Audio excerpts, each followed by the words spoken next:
Okay. So first topic that you have to understand, what is translatory motion. Translatory and let's say rotatory.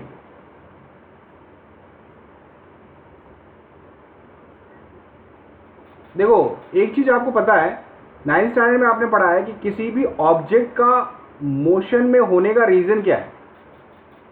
किसी भी object को आप motion में किस तरीके से ला सकते हो. You have to apply a force. You have to apply a force. आपको फोर्स अप्लाई करना पड़ेगा, तभी आप ऑब्जेक्ट को मोशन में रख सकते हो, राइट. तो यहाँ पे दो तरह की मोशन जो आपको समझनी है. One is translatory. Translatory means it's a linear motion.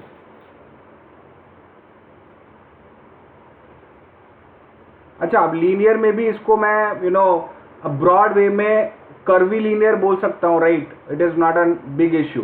Translatory means it is not for that matter. अगर मैं रोटेटरी की बाद में बात करूं तो एक एक्सिस पे जो चीज रोटेट कर रहा होता है, ठीक है, दैट इज रोटेटरी मोशन. जैसे for example earth rotates about its axis, ठीक है, वो रोटेट कर रहा है, that is a rotatory motion. But translatory means इसको आप रेक्टिलिनियर भी बोल सकते हो, moving in one straight line, that is your translatory motion. अब यहां पे इसको पढ़ना जरूरी क्यों है. देखो, ट्रांसलेटरी मोशन के लिए सिर्फ और सिर्फ आपको फोर्स की आवश्यकता है. सिर्फ और सिर्फ फोर्स की जरूरत है. Try to understand. In order to set any object into a translatory motion, you have to apply simply a force, ठीक है. But in order to set any object into rotation में अगर उसको रखना है, rotate करना है, तो there is another term or there is another quantity which is known as torque or moment of force. ये क्या चीज़ है मैं बताऊंगा, बहुत लोगों को पता होगा, लेकिन अभी फिलहाल ये ध्यान रखो कि जब रोटेटरी मोशन होता है तो टॉर्क की जरूरत पड़ती है. अच्छा, टॉर्क और फोर्स में रिलेशनशिप है, वो मैं बताऊंगा, राइट. बस जस्ट यहाँ पे समझ लो कि यहाँ पे हमने स्टार्ट क्यों किया इस पर्टिकुलर पॉइंट पे. देखो, translatory motion again on motion in a straight line, and for that you require only a force, whereas an object which is just rotating about its axis, rotate कर रहा है, ठीक है, उसमें उस object को रोटेट करने के लिए टॉर्क की जरूरत पड़ती है, या फिर उसको मोमेंट ऑफ फोर्स कहा जाता है. टॉर्क और moment of force is one and same, ठीक है. My voice is not clear, just check.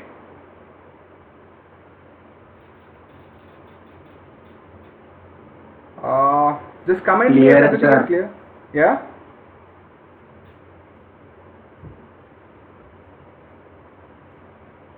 Sir आपकी आवाज फट रही है. अच्छा, वॉइस क्लियर नहीं है क्या.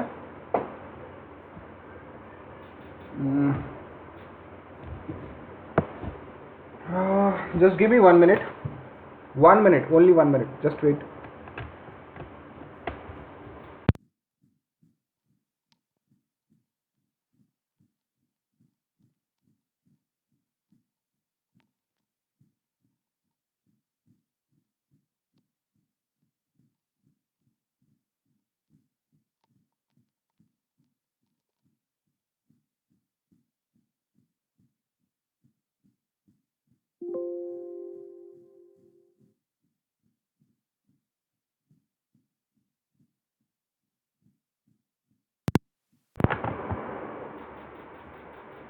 Am I audible now? Yes, sir. Now everything is fine?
just wait. I don't know, this is something new for me. Or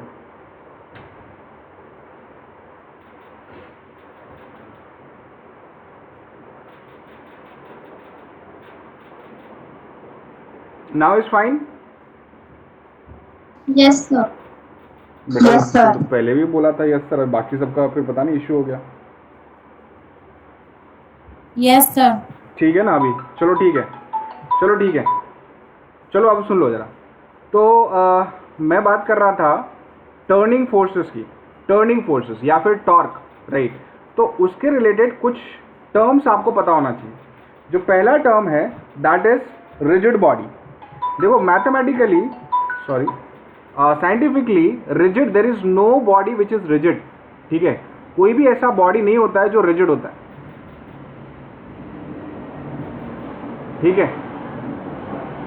but इसको मैं एक ब्रॉड वे में ये कह सकता हूं कि an rigid body which can not be easily deform, which can not be easily deform are known as rigid body, ठीक है। हालांकि अगर बहुत ही माइक्रोस्कोपिक लेवल पे बात करोगे तो ये भी कुछ हद तक डिफॉर्म हो जाता है, लेकिन हम उस पर बात नहीं करेंगे, राइट।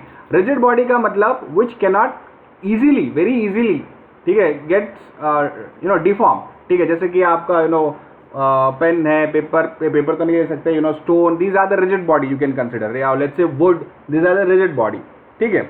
और सबकी डेफिनेशन अलग अलग तरीके से चेंज हो जाती है when it comes to rigidity, ठीक है। देन लेट्स से कि आपको किसी ऑब्जेक्ट को रोटेट करना है। Let's say there is an object which you need to rotate, right. Let's say for example कुछ ऑब्जेक्ट है, इसको आपको रोटेट करना है। मान लो ये पॉइंट पे, इस पॉइंट, ये एक्सिस है उसका जिसके अलॉन्ग ये रोटेट करेगा। लेट्स टेक एन एग्जांपल, ठीक है। This is the point which you want, इसके अलॉन्ग आपको रोटेट करना। तो ट्राई टू अंडरस्टैंड कि भाई मैं इसको है ना, या फॉर दैट मैटर मैं इसको इस डायरेक्शन में फोर्स नहीं लगा सकता।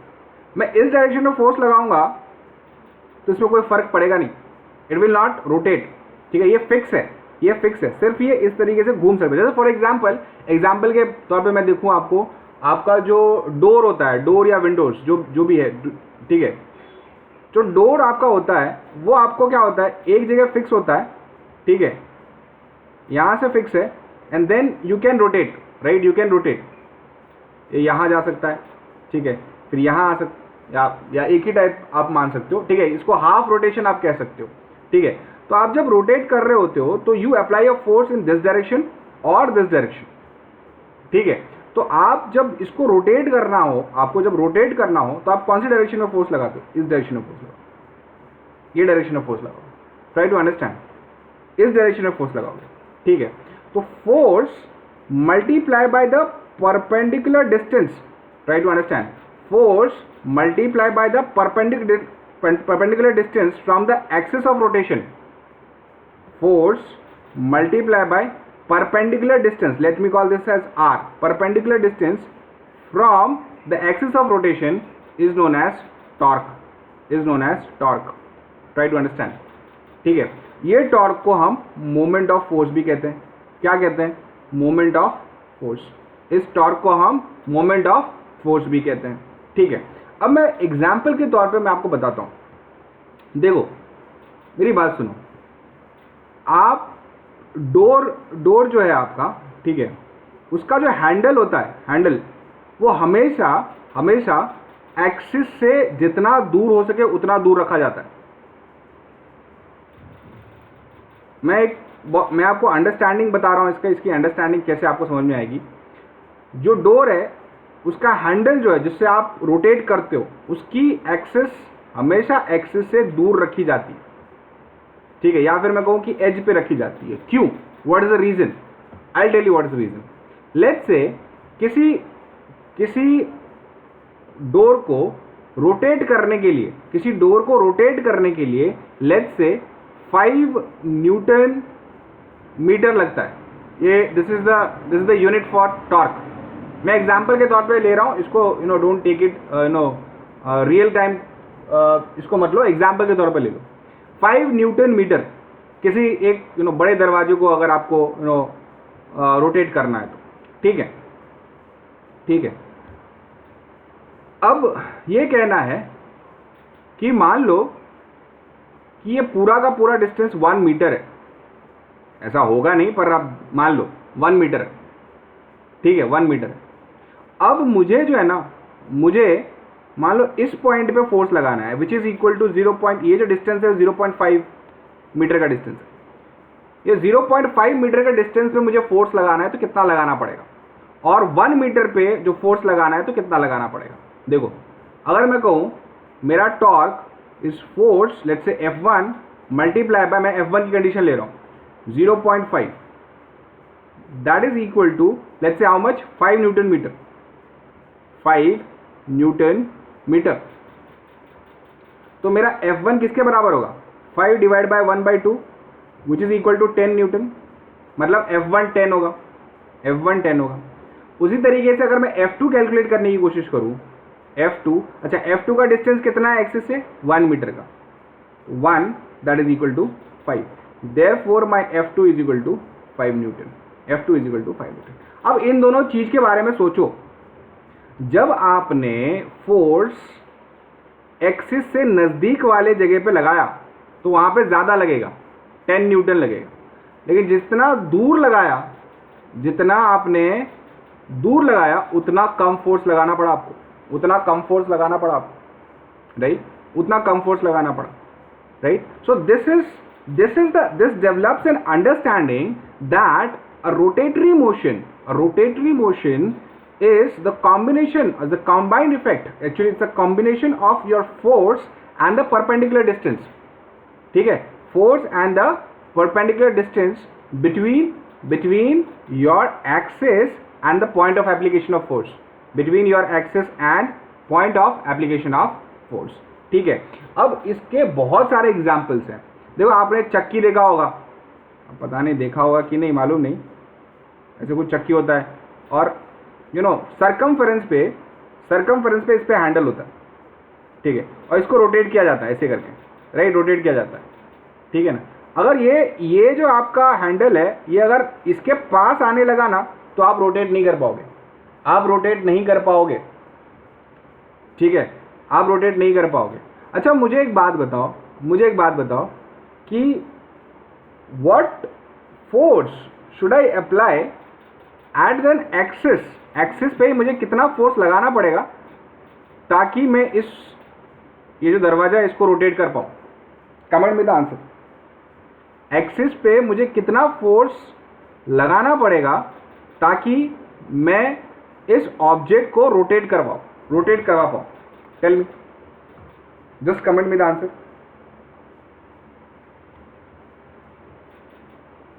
Five Newton. मैं एक्सिस की बात कर रहा हूं भाई, एक्सिस की, थोड़ा दिमाग लगाओ। चैप्टर हो चुका है ना स्कूल में।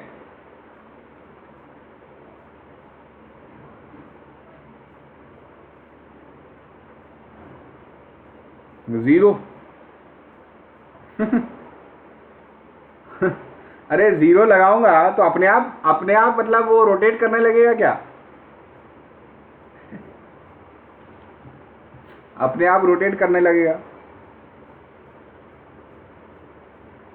थोड़ा सोचो मैं क्या बोलने की कोशिश कर रहा हूं।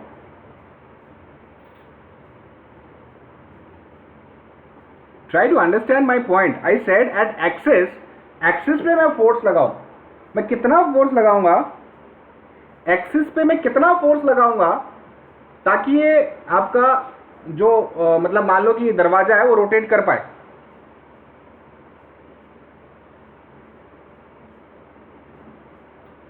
सी माई क्वेश्चन इज ये दरवाजा देख रहे हो आप, ये देख रहे हो ये दरवाजा। Let me change the colour. ये जो आपका दरवाजा है, ठीक है, इसका मैंने कहा इसको टॉर्क जो है ना, टॉर्क रोटेट करने के लिए वो कितना लगता है? 5 न्यूटन मीटर लगता है, ठीक है। अब मेरा ये कहना है मैं एक्सिस पे कितना फोर्स लगाऊं ताकि ये जो रोटेट करना शुरू कर दे।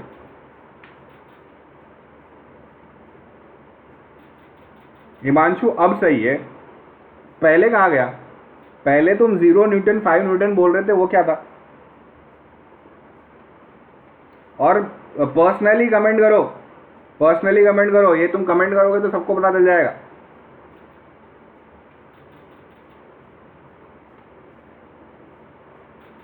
Devarsh is there, Devarsh.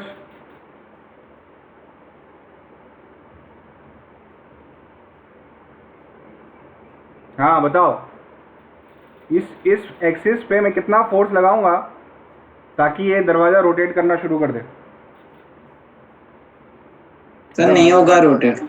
हाँ, now listen to me one thing, कि मैंने अभी बताया था रोटेट होने के लिए आपको टॉर्क की जरूरत है। टॉर्क क्या होता है? Torque is force into perpendicular distance.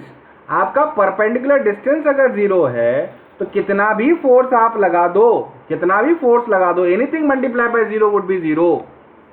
कितना भी फोर्स लगा लो आप, वो 0 हो जाएगा। मतलब ये यहाँ पे एक्सिस पे आप जितना भी फोर्स लगा दो, ये दरवाजा टूट जाएगा, लेकिन ये रोटेट नहीं होगा भाई, ये रोटेट नहीं होगा। अरे बात समझ में आ रही है कि नहीं आ रही है? अरे बात समझ में आ रही है? थम्स अप दो जरा, जिन लोगों को समझ में आया वो। गिव मी थम्स अप फटाफट फटाफट।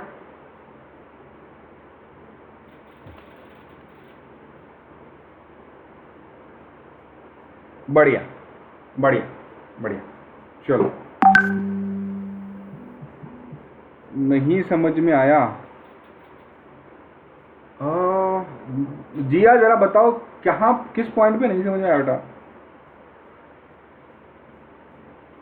सर ये जो अभी आपने बताया है वाला वही। हाँ, that is what I am telling you. See, ये मैंने कहा कि आपका जो टॉर्क है, ये टॉर्क होता क्या है? Force into perpendicular distance. Perpendicular distance का मतलब क्या? कि परपेंडिकुलर डिस्टेंस मतलब एक्सिस से जहां पे आप फोर्स लगा रहे हो, मान लो यहां पे फोर्स लगा रहे हो, तो एक्सिस से परपेंडिकुलर डिस्टेंस होना चाहिए। अगर इसी फोर्स को मैं एक्सिस पे लगा दूंगा तो परपेंडिकुलर डिस्टेंस कितना हो जाएगा? 0 हो जाएगा। तो चाहे आप कितना भी फोर्स लगाओ, आप टॉर्क 0 हो जाएगा। मतलब ये रोटेट करेगा ही नहीं, मतलब ये रोटेट करेगा ही नहीं। बात समझ में आ रही है? राइट? Yes sir. सो हाँ, so that is the meaning of it. तो ये चीज आपको बहुत एक दिमाग में बिठा लेना है कि torque is force into perpendicular distance. Perpendicular distance कहाँ से कहाँ तक? बार बार परपेंडिकुलर डिस्टेंस बता रहा हूँ क्योंकि इसका रीजन है, मैं आगे चल के बताऊंगा। Perpendicular distance means distance between the axis and the point of application of force, and the point of application of force. Right? I think ये सारी चीजें आपको समझ में आ गई। ठीक है, अच्छा एक और बात। अब देखो, अब कुछ डेफिनेशन एक बार देख लो अच्छे से। मान लो कि ये कोई ऑब्जेक्ट है, मान लो मैंने यहाँ पे एक फोर्स लगाया इस डायरेक्शन में, कोई भी डायरेक्शन में, तो जिस पॉइंट पे फोर्स लगाया हो ना, उसको कहा जाता है point of action of force. Point of action of force, point of action of force, point of action of force. ठीक है, ठीक है, ठीक है। अच्छा, अब जरा ध्यान दो, अब जरा ध्यान दो। अगर मैं एक इमेजिनरी लाइन ड्रॉ करूं, इमेजिनरी लाइन, ध्यान देना, ये बहुत इंपॉर्टेंट है, आगे चल के बहुत काम आएगा।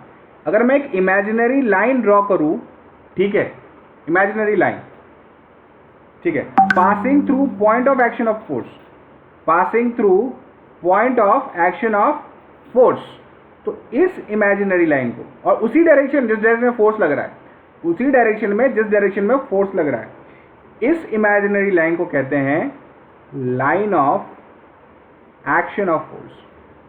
This is known as line of action of force. ठीक है, ठीक है, line of action of force. अब मैं आपको कुछ चीजें बता रहा हूं, एक इंपॉर्टेंट प्रिंसिपल बता रहा हूं जो हमेशा काम आने वाला है, हमेशा। ठीक है, प्रिंसिपल ये है, it is a principal of transmissibility of force. Transmissibility of force. What do I mean by that? What do I mean by that? इसका मतलब ये है मान लो आपका ये फोर्स आपने इस पॉइंट पे रखा है, अब इस फोर्स को मैं इस line of action of force पे कहीं भी मतलब शिफ्ट कर सकता हूँ। मान लो ये यहाँ पे, मान लो ये यहाँ पे, इसको मैं हटा के देखो, मैं इरेजर से पहले इसको हटा देता हूँ, इसको मैं हटा के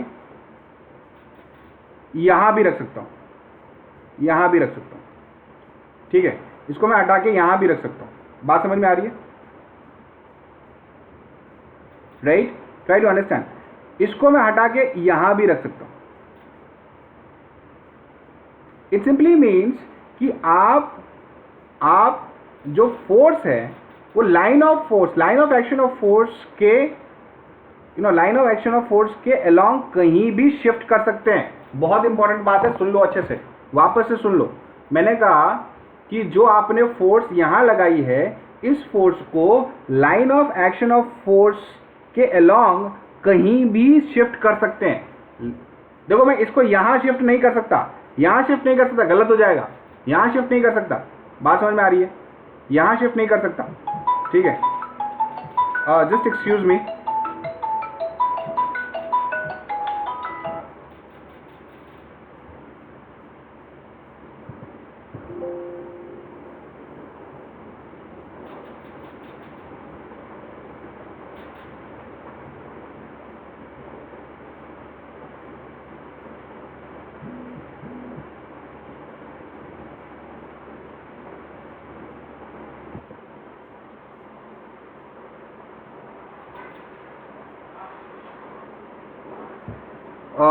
ओके, आई एम बैक। एक इशू हो गया था, don't worry, just a minute. Where I was, या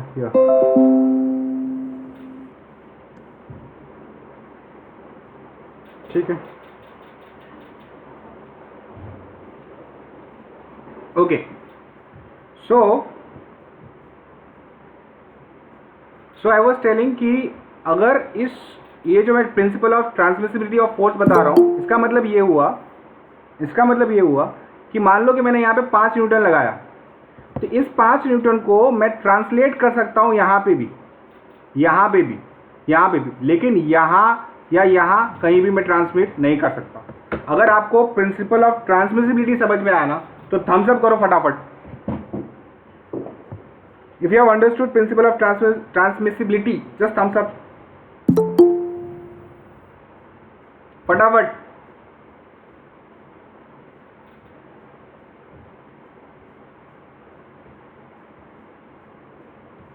बढ़िया,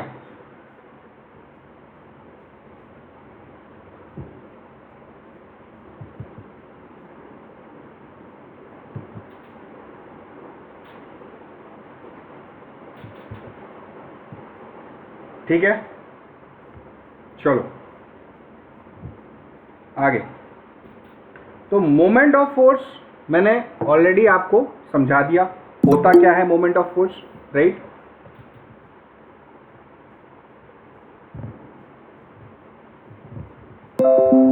I have explained you what is moment of force, right?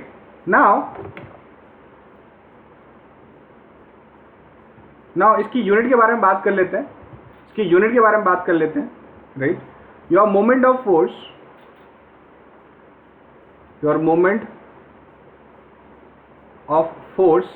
or you consider this as a torque. Torque is force into perpendicular distance, ठीक है? Force into perpendicular distance, right? ठीक है। Why all this missing, I don't know, ठीक है। Now force की जो unit है वो न्यूटन होती है, और डिस्टेंस की जो यूनिट है वो मीटर होता है। या तो आप डॉट कर सकते हो, या तो जस्ट डैश करके उसको छोड़ सकते हो, ठीक है? This is newton metre. इसको मैं डाइन सेंटीमीटर भी लिख सकता हूँ, मतलब CGS यूनिट में डाइन सेंटीमीटर, ठीक है? So newton metre is a SI unit of moment of force, and dyne centimetre is a CGS unit of moment of force, ठीक है? Okay,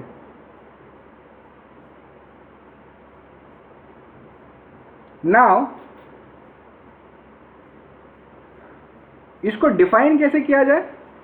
it is the turning effect of the applied force on a body about the turning point. ठीक है, तो this moment of force is also defined as the turning force. इसको turning force भी कहा जा सकता है.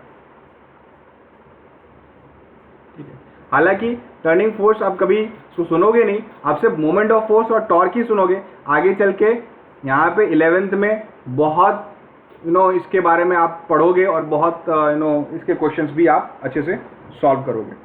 ठीक है, ठीक है.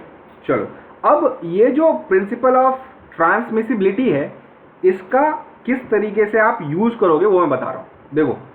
देखो, मान लो कि कोई ऑब्जेक्ट है आपका. This is an object. ठीक है, और इस पॉइंट पे आपको रोटेट करना है, इस पॉइंट पे रोटेट करना है. ठीक है, इस पॉइंट पे रोटेट करना है. ठीक है, और मान लो कि आपने, एक मिनट, आपने फोर्स है ना यहां लगाया, ऐसे लगाया. आपको टॉर्क निकालना है, तो आपको परपेंडिकुलर डिस्टेंस निकालना पड़ेगा. तो आप क्या करो, आप है ना पहले line of action of force निकालो. यहाँ पे line of action of force. तो इस फोर्स को आप यहां ट्रांसलेट कर सकते हो, और यहां से यहां आपको दिख रहा होगा कि ये परपेंडिकुलर होगा. This is the perpendicular. ठीक है, तो आपने फोर्स को यहां से यहां ट्रांसलेट कर दिया.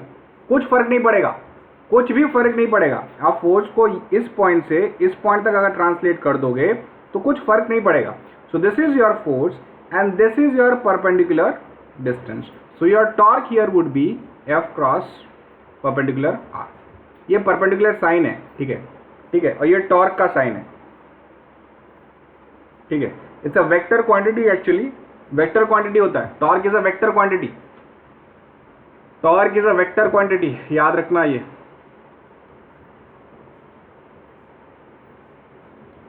Is a vector quantity. अच्छा, जब कभी भी दो वेक्टर क्वांटिटी को मल्टीप्लाई करते हैं और रिजल्टेंट भी वेक्टर है, तो देखो अभी मैंने आपको एक राइट हैंड थंब रूल पढ़ा था, याद है? Right hand thumb rule. Yes sir. किसके यूज होता है right hand thumb rule? Can anyone comment for what purpose you use right hand thumb rule?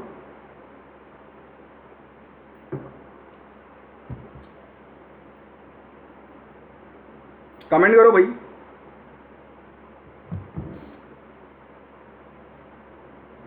Right hand thumb rule किसके लिए use होता है भाई? कम ऑन फास्ट, आपने test भी दिया हुआ इतना.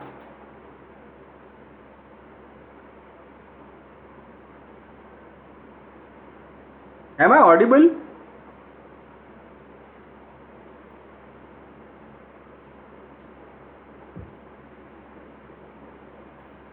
Direction of magnetic field, correct. ठीक है, देवर्ष. हाँ, तो देखो आप क्या करो, आप अगर इसका वेक्टर का ये जो टॉर्क है उसका डायरेक्शन निकालना है तो F को R की तरफ मोड़ो. F पे आप फिंगर्स रखो और R की तरफ मोड़ो, R की तरफ लेके जाओ. तो जो थंब आपको पॉइंट करेगा that will give the direction of torque. Try to understand. Force आपका ऊपर की तरफ है, फिंगर्स लो, फिंगर्स को आप R की तरफ कर्ल करो, तो आपको थंब जो डायरेक्शन देगा that would be the direction of torque. मुझे बताओ आपका थंब कौन से डायरेक्शन में दे रहा है?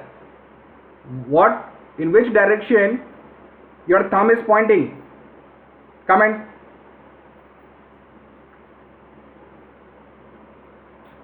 देखो right hand thumb rule, right hand लो, ये आपका फिंगर्स वहां पे रखो जहां पे फोर्स है, फिंगर को आर की तरफ कर्ल करो, आर की तरफ कर्ल करो. जैसे आर की तरफ कर्ल करोगे तो जिस डायरेक्शन में आपको थंब पॉइंट करता है that would be the direction of torque. Tell me in which direction your thumb is Poynting?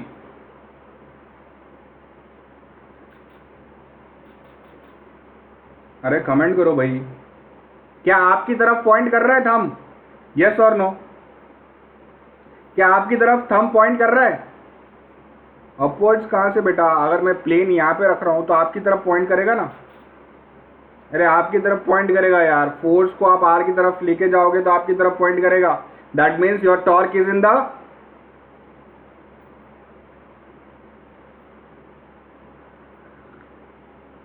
Himanshu, मेरी बात सुन। देख, फिंगर्स को फोर्स की तरफ रख, फोर्स के अलोंग रख, तरफ नहीं, फोर्स के अलोंग। और उसको देखो, फिंगर्स को फोर्स के अलोंग रखो और फोर्स को, अपने फिंगर को आर की तरफ मोड़ो। आर की तरफ जैसे ही मोड़ोगे तो थंब आपको आपकी डायरेक्शन में दिखाई देगा। थंब आपको दिखाई देगा कि आपकी डायरेक्शन में आ रहा है, and that is the direction of torque. ये क्रॉस प्रोडक्ट है, इसका डायरेक्शन पूछेंगे नहीं, बट आपको पता होना चाहिए। इसका डायरेक्शन पूछेंगे नहीं, ठीक है, because you are not expected to know cross product and dot product, ठीक है, लेकिन आपको पता होना चाहिए इट्स अ वेक्टर क्वांटिटी और इसकी डायरेक्शन भी होती है।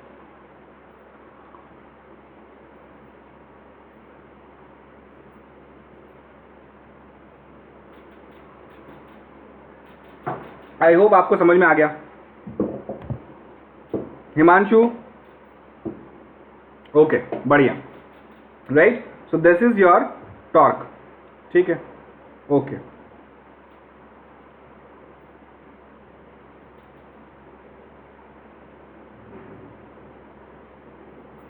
नाउ, अब जैसे मैंने कहा, torque is a vector quantity, it's a vector quantity, ठीक है।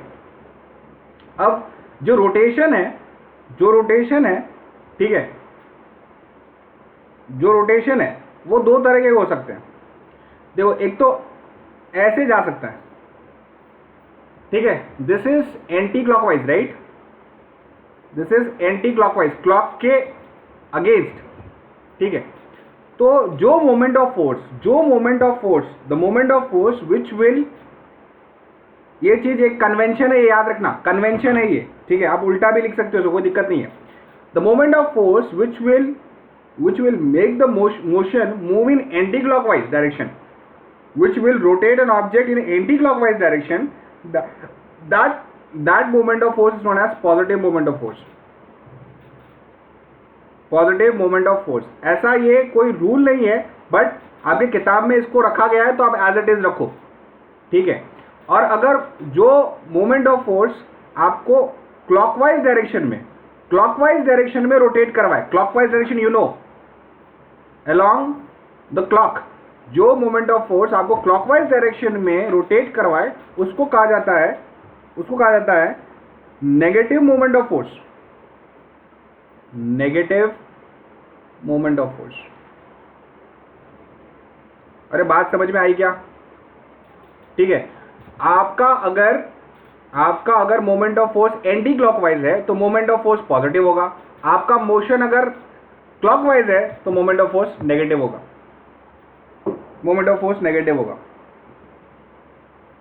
क्लियर है? मैं एक एग्जांपल देता हूं, आप मुझे इसको सॉल्व करके बताओ। एक एग्जांपल देता हूं, देखो, मान लो कि एक रॉड है, ठीक है, ये इसका एक्सिस है, ये एक एक्सिस है, ठीक है, यहां से यहां 0.5 मीटर, यहां से यहां 0.5 मीटर, ठीक है। मान लो आपकी तरफ फोर्स आ रहा है, ये this is in your direction, ठीक है। मान लो आपकी तरफ ये फोर्स है 10 न्यूटन का, ठीक है, और इस तरफ भी आपकी तरफ ही फोर्स लग रहा है, मान लो 5 न्यूटन का, ठीक है। देखो ये रोटेट करेगा, ये रोटेट ऐसे करेगा, ठीक है, ऐसे प्लेन पे, ठीक है। मुझे बताओ मान लो ये फोर्स F1 है और ये F2 है, ठीक है। मुझे बताओ नेट मोमेंट ऑफ फोर्स कितना होगा, इसका नेट मोमेंट ऑफ फोर्स कितना होगा? अगर आपको प्रीवियस टॉपिक समझ में आया तो आसानी से आप इसको कर सकते हो। नेट मोमेंट ऑफ फोर्स कितना होगा इस केस में?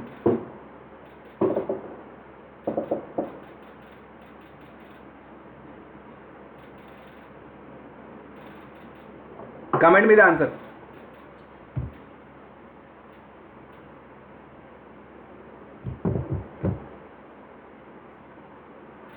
Yes, that's correct, that's correct. लेकिन मोमेंट ऑफ फोर्स बात कर रहा हूं, ये मैं आप ये न्यूटन में क्यों बता रहे हो यार?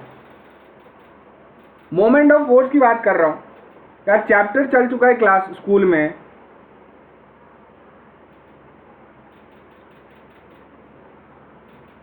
हाँ, क्या ये सही है? देखो मेरी बात सुनो, मेरी बात सुनो, मेरी बात सुनो। F1 की वजह से आपका किस तरीके से मूवमेंट होगा? देखो ऐसे ऐसे, ये जो रॉड है, ये रॉड है, ये ऐसे मूव करेगा। देखो F1 की वजह से कैसे मूव करेगा? ऐसे मूव करेगा। Now this direction is what? This direction is anti clockwise, yes और नो? ये डायरेक्शन आपका एंटी क्लॉकवाइज है। सो F1 की वजह से एंटी क्लॉकवाइज होगा, तो moment of force, moment of force F1 की वजह से कितना होगा? F1 10/2 which is equal to 5 newton metre, 5 newton metre. ठीक है, अच्छा अब मुझे एक बात बताओ, F2 की वजह से फोर्स, F2 की वजह से कितना रोटेट, किस तरफ रोटेट करेगा?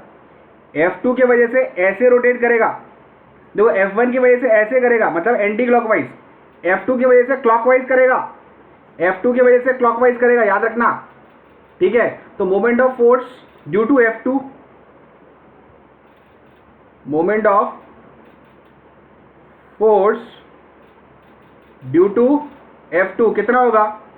5 multiply by 1/2 which is 2.5 newton metre, which is 2.5 newton metre. ठीक है, ये एंटी क्लॉकवाइज में इसलिए ये पॉजिटिव होगा, ये क्लॉकवाइज में इसलिए नेगेटिव होगा। मतलब नेट कितना होगा आपका? Net 5 newton metre minus 2.5 newton metre which is equal to 2.5 newton metre in anti clockwise. अरे क्या कर रहे हो तुम लोग? थम्स अप करो, समझ में आया कि नहीं? थम्स अप करो, समझ में आया कि नहीं?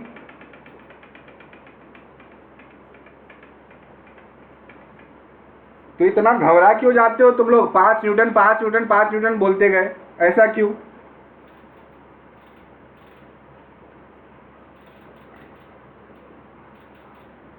बढ़िया बढ़िया बढ़िया।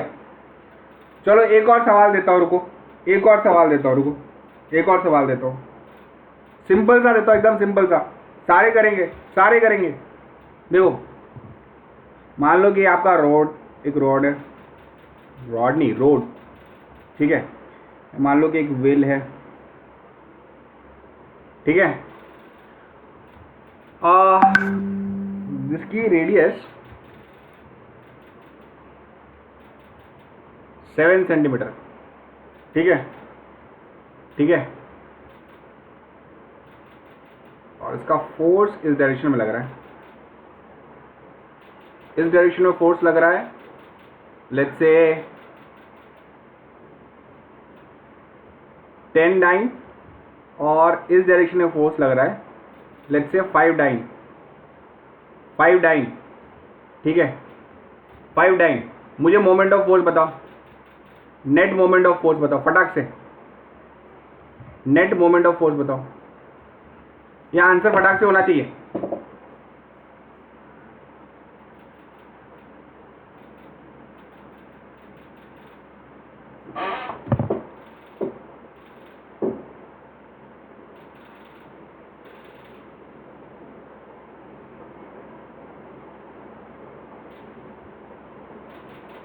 ये 35 डाइन सेंटीमीटर वालों, बहुत मार खाओगे तुम लोग।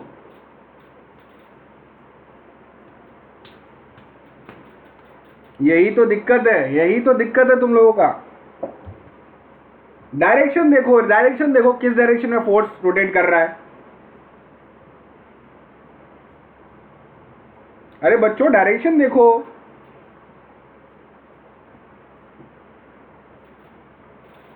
दोनों फोर्स एक ही डायरेक्शन में रोटेट कर रहे हैं, दोनों फोर्स एक डायरेक्शन में, एक ही डायरेक्शन में रोटेट कर रहे हैं। दोनों फोर्स आपके एक ही डायरेक्शन में रोटेट कर रहे हैं, एंटी क्लॉकवाइज। सब्ट्रैक्शन की तो बात ही नहीं होती यहाँ पे,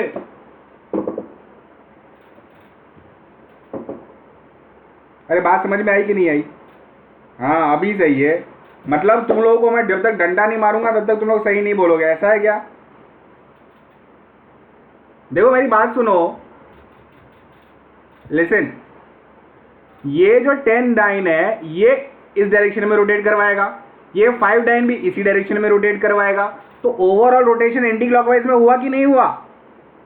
ठीक है। अच्छा, ये एक्सिस आपका सेंटर पे है तो ये 7 सेंटीमीटर, ये भी 7 सेंटीमीटर, ठीक है। तो मोमेंट ऑफ फोर्स मान लो ये F1 है आपका, ये F2 है, तो moment of force due to F1 क्या होगा आपका? यहाँ पे मोमेंट ऑफ फोर्स लिख देता हूँ, मैं टॉर्क 1 लिख देता हूँ, रुक जाओ। Moment of force, let me write torque 1, that is equal to 10 multiply by 7 which is equal to 79 centimetre, ठीक है। And moment of force due to tau 2, ठीक है, कितना हो जाएगा? 5 multiply by 7 which is equal to 35 dyne centimetre. अब दोनों anti clockwise में दोनों ऐड कर दोगे, net which is 105 dyne centimetre. समझ में आया? थम्स अप करो फटाफट।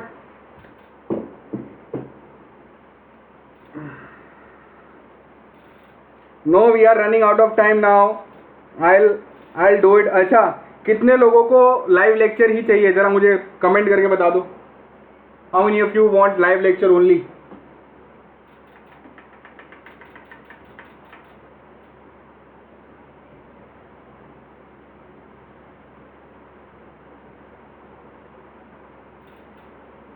ठीक है, अब मेरी बात सुनो। हाँ, सक्षम को बस अपना आराम वाला चाहिए, जब भी चाहिए तब रिकॉर्ड करके देख लेगा।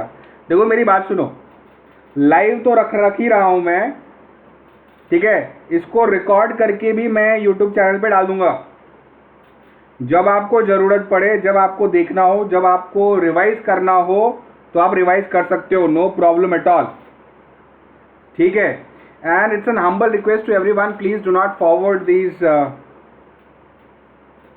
अच्छा ठीक है, ठीक है, ठीक है, चलो we have to wind it up, I have another lecture down the line, ठीक है, तो मुझे उसको लेना है, लेक्चर लेना है, ठीक है। चलो bye bye, take care, will meet on let's say this Tuesday, Thursday, will meet on Thursday and will discuss further, ठीक है। बहुत अच्छे अच्छे क्वेश्चंस हैं, वी विल टेक, और आपको इसका नोट्स बनाना है प्रॉपरली, ठीक है, आप नोट्स बनाओ, ठीक है, and you know solve as many questions as possible. One more thing I just want to tell you, do not leave, listen to me, ठीक है। आप बोर्ड क्वेश्चंस रेगुलर बेसिस पे प्रैक्टिस करना है, आपको बोर्ड क्वेश्चंस रेगुलर बेसिस पे practice करना है। कम से कम 3 बोर्ड क्वेश्चंस आप रोज ले लो, रोज, ठीक है। अगर एक बार प्रैक्टिस कर दिया तो उसको दोबारा प्रैक्टिस करना है। Are you getting me everyone? ठीक है, रोज आप 3 क्वेश्चंस कम से कम प्रैक्टिस करोगे हर एक चैप्टर का, बोर्ड क्वेश्चन, ठीक है। उससे क्या होगा, आपके कॉन्सेप्ट्स याद रहेंगे, ठीक है, और आपको कॉन्फिडेंस भी आएगा। सो बोर्ड क्वेश्चंस पे ज़्यादा ध्यान देना, just solve at least 3 questions from each chapter what you are learning, ठीक है। चलो take care, bye bye, will have to wind it up, bye sir, bye bye.